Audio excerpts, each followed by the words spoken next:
उत्तराखंड में विवाद भाजपा का पीछा नहीं छोड़ रहे हैं। एक मामला ठंडा होता नहीं है कि तब तक दूसरा मामला शुरू हो जाता है। ऐसा लगता है कि भाजपा आजकल सदस्यता अभियान नहीं बल्कि विवाद जोड़ो अभियान चला रही है। कुछ ही दिनों में भाजपा के नेताओं से जुड़ा चौथा विवाद भाजपा के विधायक के भाई के साथ जुड़ गया है, जो कि कारतूस के साथ भारत नेपाल बॉर्डर पर पकड़े गए। विवाद तो आजकल पुलिस के साथ भी लगातार चल ही रहे हैं। एक तरफ कानून व्यवस्था पर प्रदेश में लगातार सवाल उठते चले गए, तो वहीं अब जेल के अंदर एक कुख्यात अंडरवर्ल्ड डॉन को धार्मिक दीक्षा देने और मठों का मठाधीश बनाने वाला मामला भी सामने आया। 2 दिन पहले फिल्म स्टाइल में लकड़ी तस्करों और वन कर्मियों के बीच जमकर गोलीबारी हुई। 30 राउंड फायर हुए थे। हरिद्वार मेडिकल कॉलेज को लेकर के छात्रों के कमेंट्स लगातार आ रहे थे, तो उसको लेकर के भी एक अपडेट इस वीडियो में है। साथ ही उत्तराखंड में खूब नौकरियां आने वाली हैं।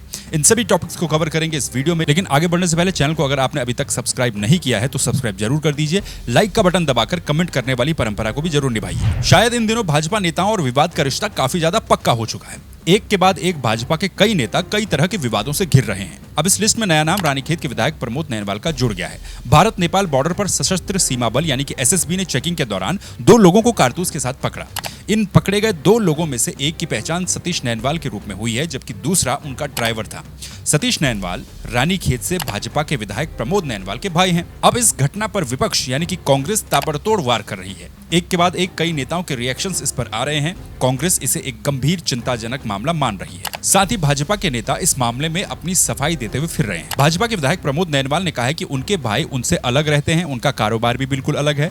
उनके भाई के पास एक लाइसेंसी पिस्टल थी। इस पिस्टल के कारतूस उनके बैग में गलती से छूट गए थे और उनके पास इन सभी चीजों के डॉक्यूमेंट्स भी हैं। डॉक्यूमेंट्स दिखाए गए और फिर उन्हें छोड़ दिया गया। वो जल्दीबाजी में चूंकि लेबर आ रही थी, नेपाल से लेबर उन्हें आना था, तो उनको लाने के लिए वो बनबसा जा रहा था। तो जो बैग था, जिस बैग में वो अपनी वो रखता था, कार्टेज रखता था, वो बैग चूंकि छोटा बैग था, कपड़ा उसने उसमें छोटे बैग के चक्कर में कपड़े जल्दीबाजी में रख के उसको लेके वो आ गया भूल से। जब एसएसबी ने उसको रोका पूछताछ के लिए, तो उसने पुलिस को भी बुलाया। एसएसबी ने उसने पुलिस के सामने अपने जो कॉटेज थे, जो गोलियाँ थी, उनकी रसीद और अपना पिस्टल, क्योंकि पिस्टल तो घर ही में था, पिस्टल की लाइसेंस से उनको दिखाया, तो उन्होंने उसे घर जाने दिया। कांग्रेस के प्रदेश अध्यक्ष करण महारा का कहना है कि भाजपा लगातार अपने नेताओं को हर मामले में बचाने का काम कर रही है। एसएसबी ने जो कार्रवाई की है वो बिल्कुल प्रशंसनीय है। वहीं हरीश रावत ने कहा कि नेपाल के साथ हमारे संबंधों की संवेदनशीलता को देखते हुए और इस क्षेत्र के अंदर माओवाद के पुराने इतिहास को देखते हुए ये घटनाक्रम बहुत ही सेंसिटिव और सीरियस है। और यह घटना ज्यादा सीरियस तब हो जाती है जब सत्ता प्रतिष्ठान दिल्ली से लेकर देहरादून तक इस घटना को दबाने की कोशिश करते हैं।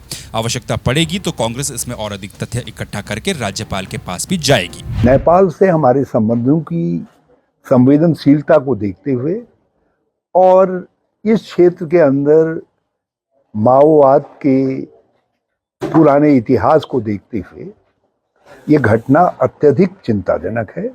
और ये और चिंताजनक हो जाती है जब हम देखते हैं कि सत्ता प्रतिष्ठान देहरादून से दिल्ली तक इस घटना को दबाने की कोशिश कर रहा है, इसको हसप करने की कोशिश कर रहा है।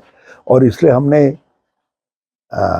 आज आपके माध्यम से हम राज्य के लोगों के सम्मुख जा रहे हैं और आवश्यकता पड़ी और तथ्य इकट्ठा करके हम महामहिम राज्यपाल के पास भी जाएंगे और आंतरिक सुरक्षा से जुड़े हुए इस मामले को और राज्य के ओवरऑल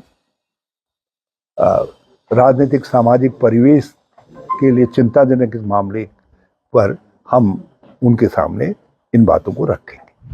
भाजपा विधायक प्रमोद नैनवाल के साथ ही भाजपा के अध्यक्ष महेंद्र भट्ट का भी बयान इसमें सामने आया। महेंद्र भट्ट ने कहा कि विधायक के भाई एक बड़े कॉन्ट्रैक्टर हैं। वे नेपाल लेबर लेने गए थे, गलती से उनका रिवॉल्वर उनके घर में रह गया था और बैग में उस रिवॉल्वर के कुछ कारतूस छूट गए थे। कारतूस के कागज उनके पास थे, जो कि पहुंचवा दिए गए। खेत के विधायक बड़े कॉन्ट्रैक्टर हैं और वो नेपाल गए थे।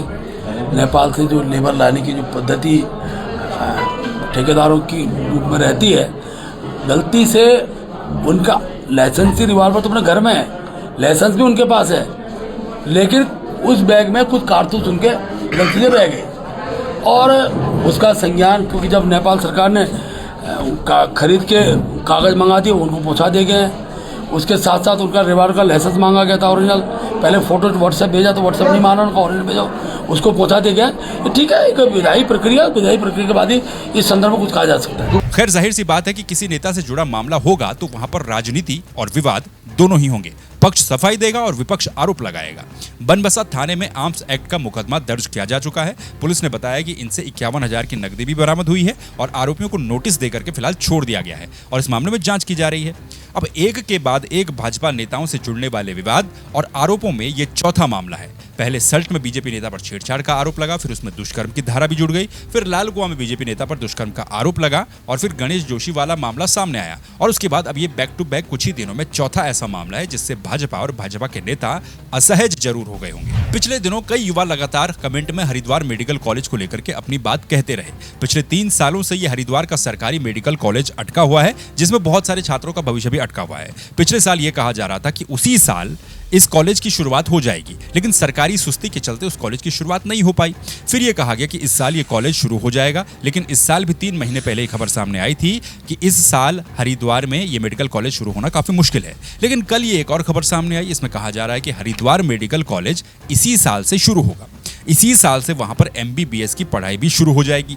नेशनल मेडिकल कमीशन ने राज्य सरकार की विशेष अपील को स्वीकृत करते हुए कमियों को दूर करने का एक और मौका दिया था, क्योंकि इससे पहले एक मौका मिला था तो तब कमियां पाई गई थी। अब ये बताया जा रहा है कि हरिद्वार मेडिकल कॉलेज शुरू हो जाने से 100 सीटें प्रदेश में डॉक्टरों की बढ़ जाएंगी, क्योंकि इन दिनों नीट की काउंसलिंग भी चल रही है। पिछले लंबे समय से छात्रों की काफी सारी चिंताएं हैं। पिछले कुछ सालों से नीट के स्टूडेंट्स इस उम्मीद में थे कि अगर हरिद्वार वाला मेडिकल कॉलेज शुरू हो जाता है तो प्रदेश में सरकारी सीटें बढ़ जाएंगी, जिससे छात्रों को और भी ज्यादा मौका मिलने की संभावना रहेगी। लेकिन लगातार कंपटीशन बढ़ने वाले इस दौर में एक तरफ तो मेरिट हाई जा रही है जबकि सीटें कम हो रही हैं। अब कहा तो ये गया है कि इसी साल इस कॉलेज की शुरुआत हो जाएगी, लेकिन कब और कैसे इसकी शुरुआत होगी इस पर भी नजर रखेंगे। अल्मोड़ा जेल में उम्र कैद की सजा काट रहा कुख्यात गैंगस्टर और अंडरवर्ल्ड डॉन प्रकाश पांडे उर्फ पीपी क्या संत बन गया, और संत बना तो बना कैसे?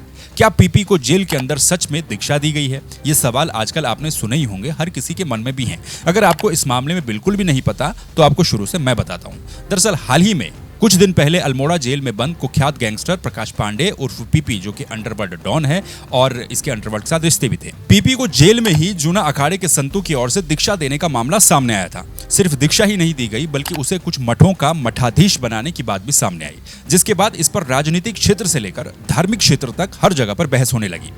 इस पर श्री पंचदशनाम जूना अखाड़े के संतों ने एक जांच समिति भी बनाई है, जो जांच करने के लिए अब जेल के अंदर जाएगी। इसके साथ ही शासन ने भी इसको लेकर के जांच बैठा दी है कि जेल के अंदर आखिर शिक्षा दीक्षा कैसे दी गई, अगर कोई लोग वहां पर मिलने गए तो कैसे गए और कितने लोग गए। इसमें 7 दिनों के अंदर सरकारी जांच रिपोर्ट को सौंपने को कहा गया है। महंत हरिगिरी महाराज का यह कहना है कि जिन संतों ने पीपी को मठाधीश या फिर महामंडलेश्वर बनाने की कार्रवाई की थी, उन्हें भी जांच के दायरे में लाया जाएगा। शिक्षक दिवस के दिन कुछ संत जेल के भीतर पीपी से मुलाकात करने पहुंचे थे। उसके बाद बाहर आकर के उन्होंने दावा किया था कि पीपी यानी कि प्रकाश पांडे को अखाड़े की सदस्यता देकर कई मणियों का उत्तराधिकारी भी बनाया गया है। जिसके बाद जूना अखाड़े ने इस बात से किनारा कर लिया था और अखाड़े की तरफ से यह कहा गया था कि जिन संतों ने ऐसा किया है उनसे भी स्पष्टीकरण तलब किया जाएगा। बहरहाल मामला बड़ा सीरियस है, सेंसिटिव है। अब इसमें जांच आगे कैसे बढ़ती है ये देखना होगा। सरकारी नौकरी का इंतजार और तैयारी करने वाले युवाओं के लिए एक अच्छी खबर आज के अखबारों में आई है। खबर यह है कि 11 विभागों में समूह गौ के खाली पड़े 4,405 पदों पर भर्ती प्रक्रिया अब जल्द ही शुरू होने वाली है। इसके लिए यूके SSSC 15 सितंबर से तैयारियां शुरू कर देगा। मुख्यमंत्री ने कहा कि अब तक हम 16,000 नौकरियां दे चुके हैं। खुद उनके द्वारा चयनित छात्रों को नियुक्ति पत्र दिए जा रहे हैं। सीएम ने इन पदों पर समय से पारदर्शिता के साथ भर्ती प्रक्रिया को शुरू करने और खत्म करने के निर्देश दिए हैं। तराई केंद्रीय वन प्रभाग के पीपल पड़ाव रेंज के जंगलों में 2 दिन पहले एक एनकाउंटर टाइप सीन हुआ। इसका ये वीडियो पहले आप देखिए।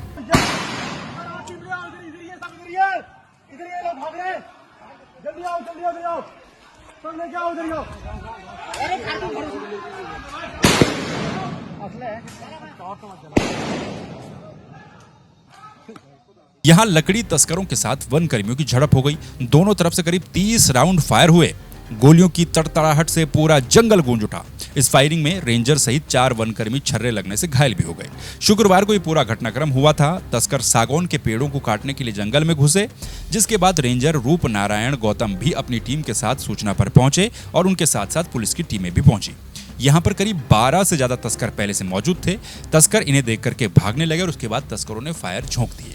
हालांकि दोनों तरफों से फायरिंग हुई, उसके बावजूद भी तस्कर मौके से फरार होने में कामयाब रह गए, जिसके बाद अब इस पर गहनता से जांच की जा रही है। उत्तराखंड में बहुत से लोग निकाय चुनाव का इंतजार कर रहे हैं। निकाय चुनाव का इंतजार सरकार ने कुछ ज्यादा ही लंबा करवा दिया है। लेकिन अब एक और तारीख सरकार की तरफ से आई है, जिसको सुन करके सनी देओल का डायलॉग याद आता तारीख पर तारीख वाला। निकाय चुनाव के लिए हाईकोर्ट में कहा गया था कि 25 अक्टूबर तक निकाय चुनाव हो जाएंगे, लेकिन सरकार ने इसमें अब अपनी असमर्थता जताई है, जिसके बाद हाईकोर्ट में एक और नई तारीख सरकार की तरफ से बताई गई है और सरकार ने तारीख बताई है 25 नवंबर, यानी कि 25 नवंबर तक निकाय चुनाव प्रदेश में हो जाएंगे। 10 नवंबर तक निकाय चुनाव की अधिसूचना भी जारी हो जाएगी। 1 साल से ज्यादा का समय होने को है, लेकिन निकाय चुनाव अभी भी लटक ही रहे हैं। कब तक निकाय चुनाव होंगे, क्या 25 नवंबर तक वाकई में हो जाएंगे, ये भी अब बड़ा दिलचस्प रहेगा। ये थे आज की वीडियो के तमाम टॉपिक्स। आपका क्या कहना है इन टॉपिक्स को लेकर के कमेंट में जरूर बताइएगा और इस चैनल को सब्सक्राइब कर दीजिए, वीडियो को लाइक कर दीजिए। फिर मुलाकात होगी आपसे किसी दूसरे वीडियो में किसी दूसरे टॉपिक के साथ। तब तक के लिए नमस्कार, अपना ख्याल रखिए।